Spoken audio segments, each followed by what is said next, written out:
নমস্কার আমার সকল প্রিয় বন্ধুদেরকে। তো চলে আসলাম আমি আরেকটা নতুন ভিডিও নিয়ে তোমাদের সামনে। তোমরা দেখতেই পাচ্ছ এটা কী বলবো, চাউমিন।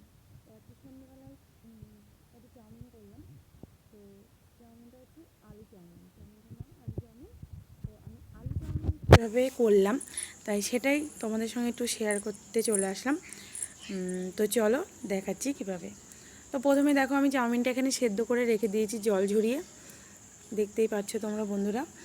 আর আলু চাউমিনটা করার জন্য আমি এখানে দেখো বড় বড় সাইজের দুটো আলু কেটে নিয়েছি, আদা কুচি, পেঁয়াজ কুচি আর রসুন কুচি, আমি লঙ্কা কুচি একটা দুটো দিয়েছি, কারণ এখানে আমি ঝালটা বেশি দেবো না, কারণ আমার ছোট ছেলে ঝাল খেতে পারে না একদমই। তো ছোটো মানুষ, তো আমি ঝাল দেবো না। আর তোমরা যদি বন্ধুরা এইভাবে করতে চাও, যদি তোমাদের ভালো লাগে তোমরা করতে চাও, তো তোমরা তোমাদের হিসাব মতন ঝালটা দিয়ে নিও। আর আমার সকল প্রিয় বন্ধুদের বলছি